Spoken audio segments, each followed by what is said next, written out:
De rij aan wachtende bedrijven voor een nieuwe of uitgebreide stroomaansluiting is ineens een stuk korter geworden. Dankzij goed nieuws van netbeheerder TenneT. Tot nu toe is tegen bedrijven in Zeeuws-Vlaanderen gezegd dat ze nog minstens 10 jaar moesten wachten op extra stroom. Tot nu.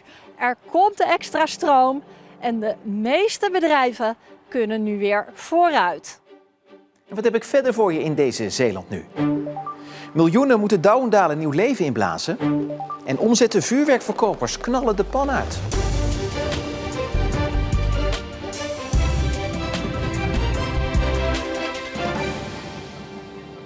Goedenavond.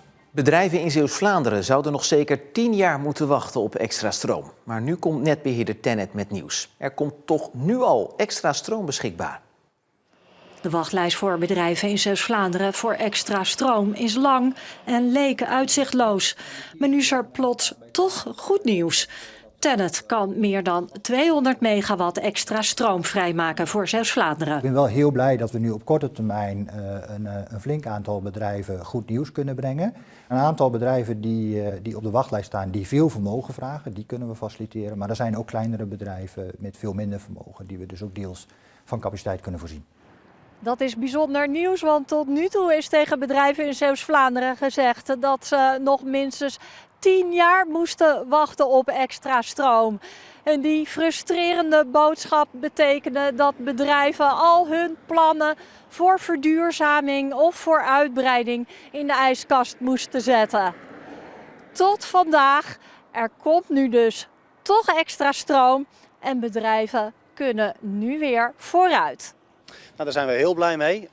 Dit betekent dat er stroom beschikbaar komt. En stroom is ontzettend belangrijk voor onze bedrijfsvoering en met name ook richting de toekomst voor de verdere verduurzaming. Blije geluiden bij kunstmestfabriek Yara in Sluiskil. Alle toekomstplannen kunnen nu doorgaan, zoals hun nieuwe CO2-opslaginstallatie in aanbouw. Het was niet zeker of wij die 100% altijd zouden kunnen laten draaien, omdat er niet 100% zeker was dat er voldoende stroom was.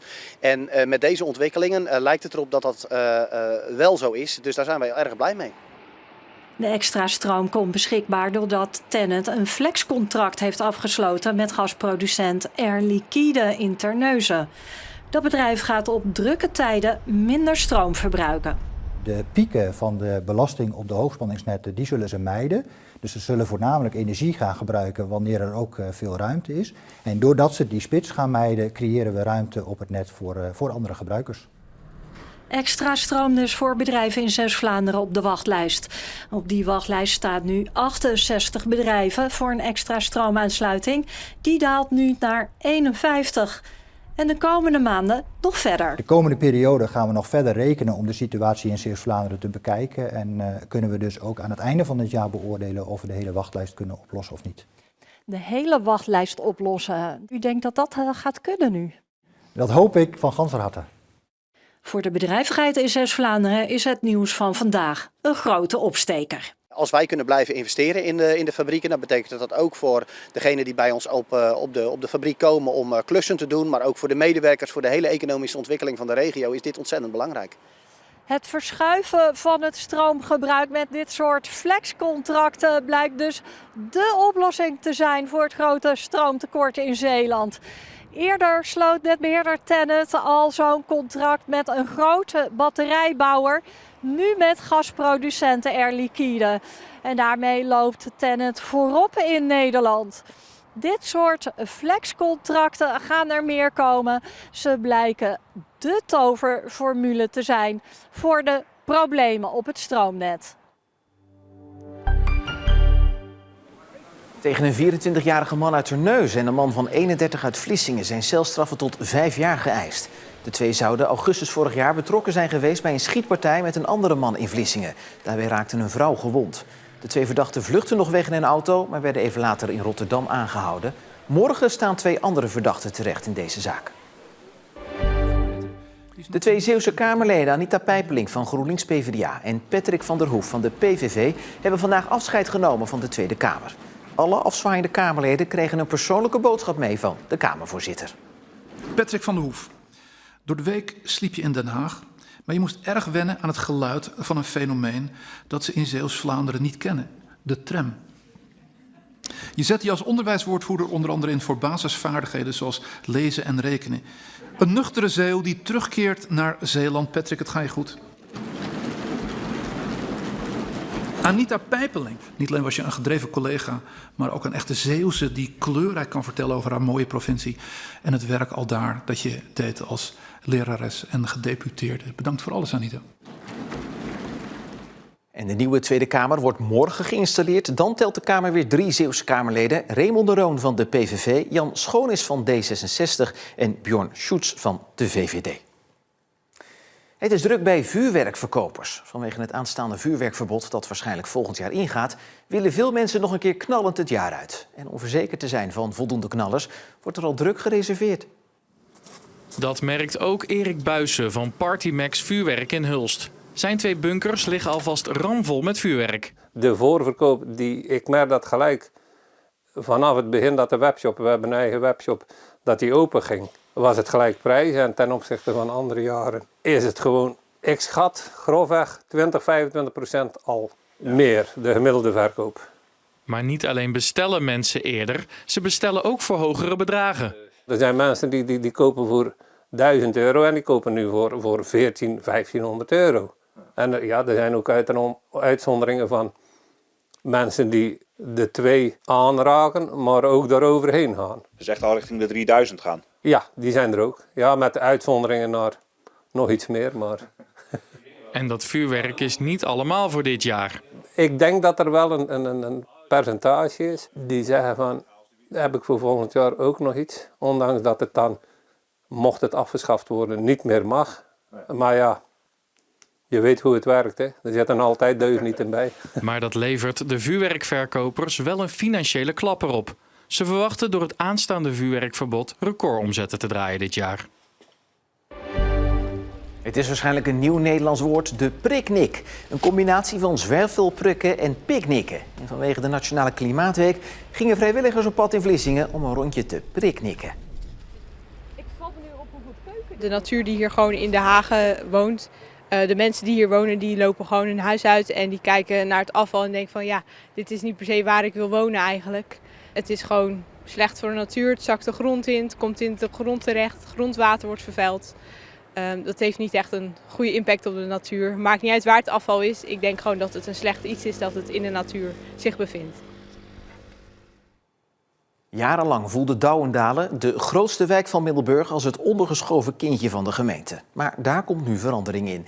Met het project Hart van Douwendalen krijgt de wijk een impuls van de gemeente, woningcorporatie Woongoed en andere partners. De plannen omvatten nieuwe scholen, woningen en een centrale ontmoetingsplek die de wijk nieuw leven moeten inblazen. En met de plannen is naar schatting tussen de 15 en 50 miljoen euro gemoeid. De wijk Douwendalen is al jaren het ondergeschoven kindje in de gemeente Middelburg. Veel overlast en veel problemen. Maar nu gaan er miljoenen naartoe.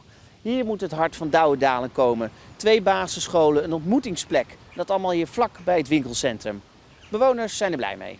Deze wijk is naar mijn mening lang genoeg het ondergesneeuwde kindje geweest. En ik hoop ook zeker, ook voor jongeren, maar ook voor ouderen, dat er zeg maar een soort ontmoetingscentrum komt.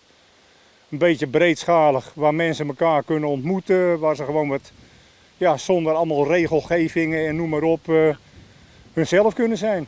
Daarvoor moeten wel deze flats worden gesloopt.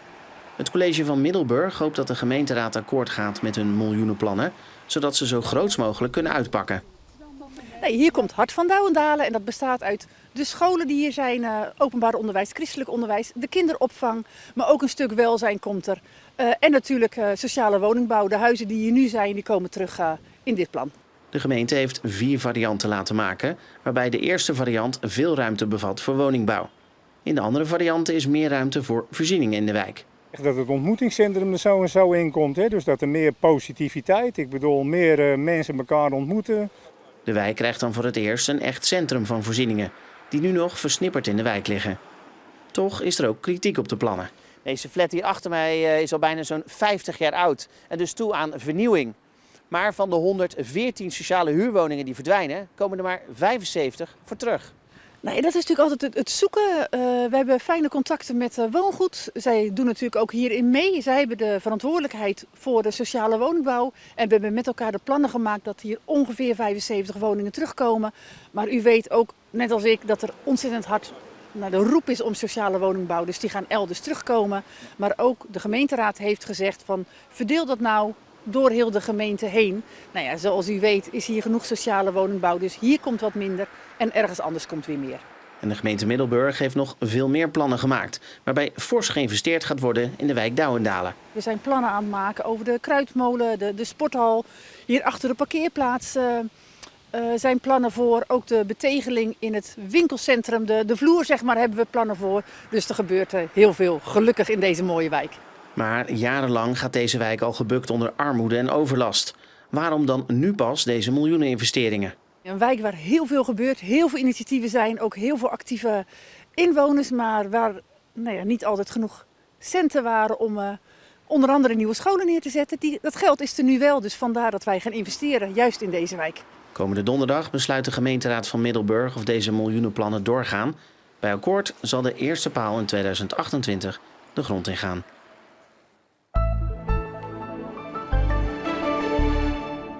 Het was bewolkt en er was ook wel wat zon. Het bleef ook droog en bij een stevige zuidenwind werd het 12 graden. Morgen belooft zonniger te verlopen dan vandaag en het wordt dan ook iets warmer met temperaturen rond de 15 graden. En dat weer houdt donderdag ook nog aan, maar vanaf vrijdag wordt het kouder en vooral ook natter. Ja, dat wordt zaterdag de nationale intocht. Lekker binnenbekijken met een stukje speculaas of zo. Tot zover deze Zeeland Nu. Volg ons online om op de hoogte te blijven van het laatste Zeeuwse nieuws. Dat kan via de app of via omroepzeeland.nl. Voor nu nog een hele fijne avond.